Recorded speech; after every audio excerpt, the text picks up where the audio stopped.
Christopher Columbus heads back to Spain from the American islands. The last episode we seen that he was just about to leave, and now we're going to get into him traveling back to Spain.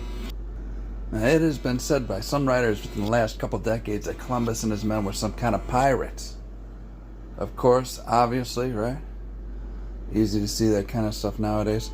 During Columbus's first trip back to Spain, heavy storms caught up with him and stopped him in the Azores.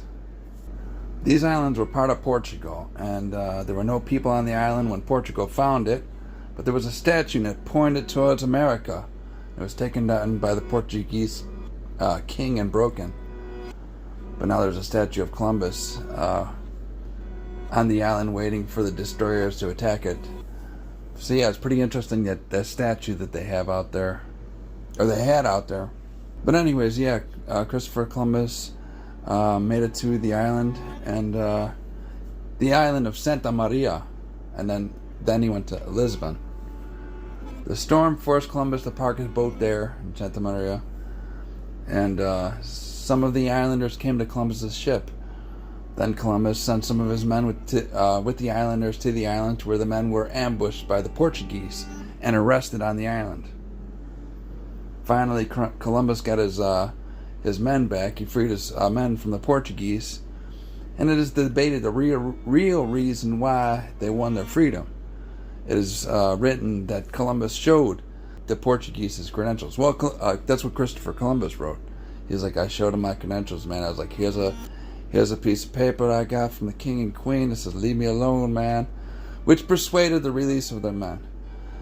And while other reports say that Portuguese released the men because they were not as important of a capture without the capture of Columbus. So they're like, we can't take him, so I might as well just let them all go. Anyways, here's more specifically what happened. On February 15, 1493, Columbus and his men were praying in sadness over the death of his friends and people that were traveling on a ship called the Pinta. Everybody bow your heads. Come together this mournful night. They had just left the American islands to head back towards Spain, and while the weather was calm for most of the first days, the weather got worse, causing the two ships, the Pinta and the Nina, to lose sight of each other. At first they were enjoying the ride back to Spain while watching uprooted weeds delayed on top of the sea's current. But then night approached, and Pinzon lit a lantern to put in his ship. He's like, can you see this, man? He's like, yeah, I see it. Pinzon lit a lantern and for Columbus to keep track of him through the darkness in the sea at night. But the next day they lost sight of this lantern and the whole ship. Where's the Pinta, man? So they started to pray for him. The weather was so bad that the waves were spilling into the boat and threatening to knock it over and sink it. And Columbus is like, God damn, this is crazy. So Columbus came up with the idea that since they were running low on food and water, he came up with the idea to use those empty barrels to fill with seawater to possibly help the ship's weight to hold it stable as the sea currents tried to knock them over. And obviously it worked, because he didn't die at that time. Columbus later wrote about that time that he was not afraid of fighting the sea, because he said that he knew that his creator, had helped him in so many other times before in life, and if he were to die, it would hardly cost him greater suffering, which I assume he meant that death had been better than some other bad situations that he had previously been in. But he didn't want to die because he wanted to take care of his children, and he mentioned putting them in school in Cordoba.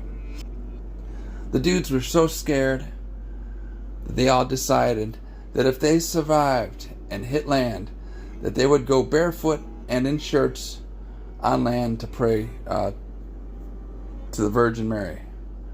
Columbus had written a letter to the Queen about what he saw, and he embellished a lot of how much gold it was in the rivers. He's like, back in America, there's all this gold, claiming that there was a lot of gold, and he was thinking that he was about to die when he was writing this, and he wanted Spain not to give up on the Americas, so he embellished what it looked like. He also stuck the letter in a cask and threw it in the sea for someone to find in case Columbus and his men had died in the storm at sea. His persuasion through embellishment may have been partly because he thought he was going to die, or it may have been part of his tactical persuasion in which he had to do occasionally throughout his trip. Columbus mentioned this persuasion which led to his success to colonizing new lands. He mentioned how his two sons needed resources while going to school in Cordoba, and that his success would help care for his children. But if he died, he would hope that Ferdinand and Isabella would be mindful of his children, of Columbus's children. So, was Columbus's lust for success driven by the upbringing of his care for his children, or was it for Christianity, or was it for Spain, or was it all of it? But if the cask would be found at the shores, Columbus wrote that the person that found this cask at shore would be paid 1,000 ducats for a reward to deliver this message to the sovereigns of Spain. Isn't that crazy? You think you're going to die and you throw like a bottle in the river or in the ocean or a lake with a note in it, and hopefully somebody will find it because you think you're going to be dead. Those are your last words. So that's what he wrote. February 16th, Columbus reached an island. He wrote that his legs were crippled from constant exposure to the high winds at seas. He was tired and starving, so he rested that night at sea off the coast of the island. And Columbus was correct when he said that he and his men made it to the Azores. But others had argued that they were somewhere else, farther north.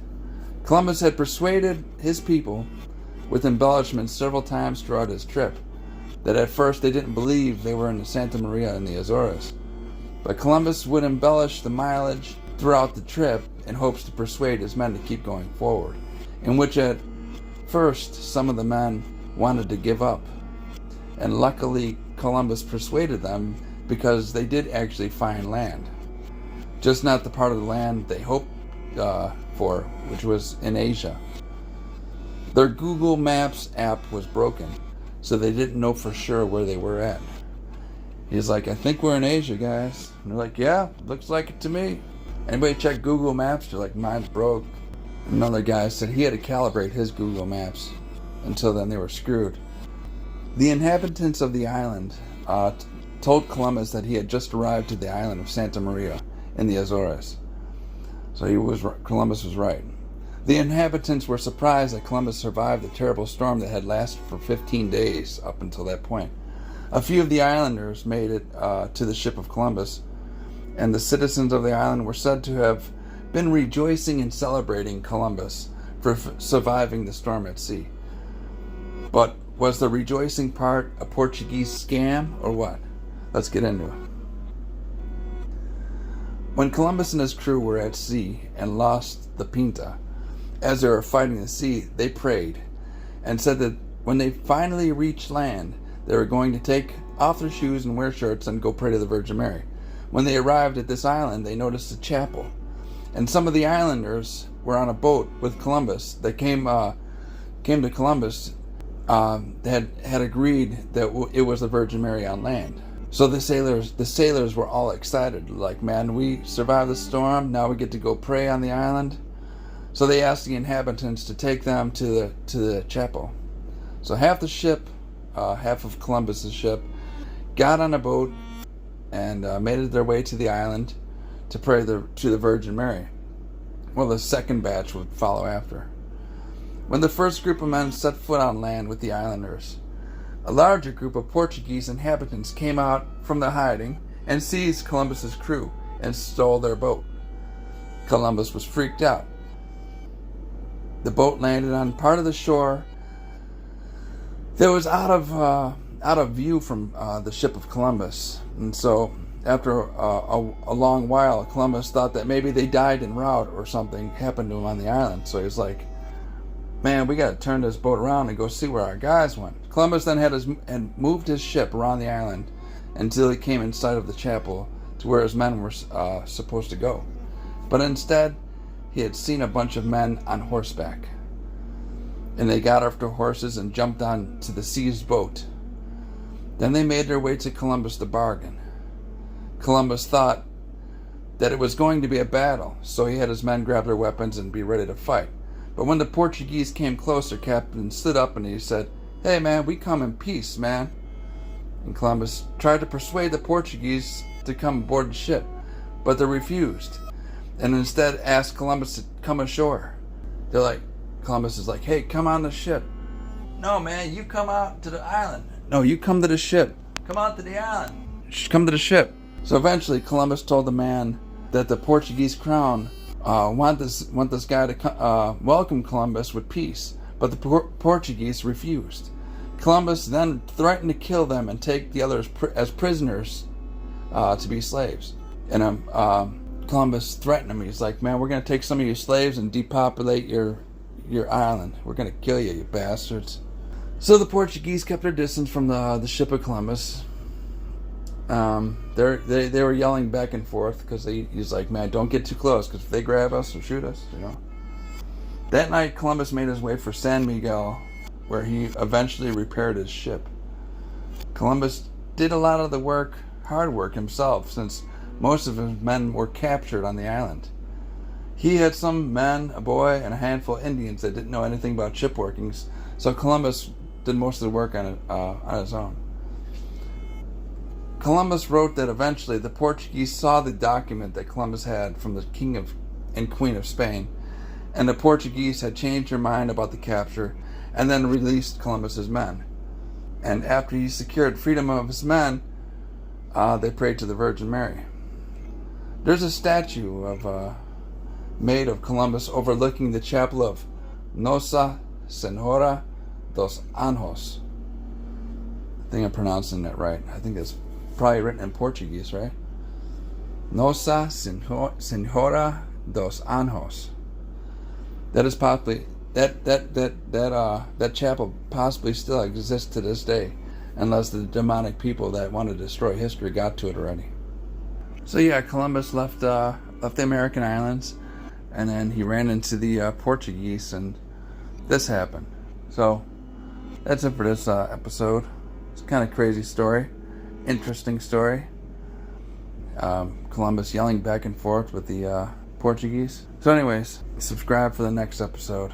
That's it for that one. I'm just covering the daily Christopher Columbus here on this channel, and just breaking it up so you can digest every little episode, every little faction of his life, because there's more to history than what they put in the mainstream media, because they want to be concise. They want to be concise, and they don't want to bore you with regular history. They want to have some subjective history, right? For some crazy reason, the biggest things in history that people like to look at are either ancient aliens, Pawn Stars, or World War II. Those are like the most famous parts of history that people research. Yeah, they research Pawn Stars. But yeah. So I'm just giving like a history, because the stuff that I wanted to look up a long time ago, I couldn't find it. Now I wish that there was a channel that hosted, history about everything that I looked up. And there's not a lot out there. There's some like fragments of some stuff on different channels, just like little bits of it, not too much in detail. Just like they'll glance over, a certain time and give it a name, instead of like getting you in deep into the minds and the people back then. But somebody said on Reddit how things aren't interesting. Some things aren't interesting. I mean, that's all subjective, isn't it? Stupid bastards. What is interesting to you might not be interesting to somebody else, idiot. Just when you think the whole world revolves around transvestites, the year 1619, and American slavery, then it's just like, man, everything else is just boring and means nothing, as if everybody else's life sucked and was boring and useless up until the ones I just mentioned. I did my African video to break down the trans-Saharan slave trade and how Europe and Asia and America started working together with Africa involving African states. And a lot of people come onto the only people that commented were people that were calling it racist for no reason. They weren't talking about any specific point of all the research that I did and looked up and put together in words and in pictures and videography.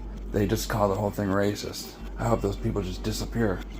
But every part of history can be interesting if you want it to be. Because every part of history is a buildup of what we have today. It's something that happened yesterday that evolved into today. But history doesn't itself really repeat itself. Like, we'll never see another guy named Hitler come and do the exact same things. And there'll never be a World War II again. But there'll be similar wars because that's human nature, and human nature will repeat itself. There's always people coming for power, and there's always people coming for control. And transvestites right now are coming for control to control the books and TV, media, music. And other people are trying to take control too. And they just rioted in Chicago, and they were destroying everything because they don't like our culture and civilization. So they want control. Because everybody always has a better idea of how you should live your life. Because there's a thing called assimilation. And so when one person will come to a room with, like, say, 10 people or 100 people, one person comes in and he's not like any of these people,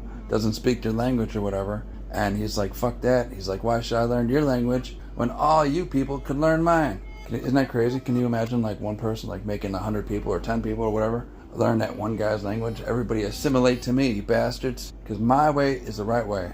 And when this kind of stuff happens, then this one person or this small group will get rid of everybody else's history or culture and stuff like that, and that's what's going on. And then they don't care about anything else except for what's given to them.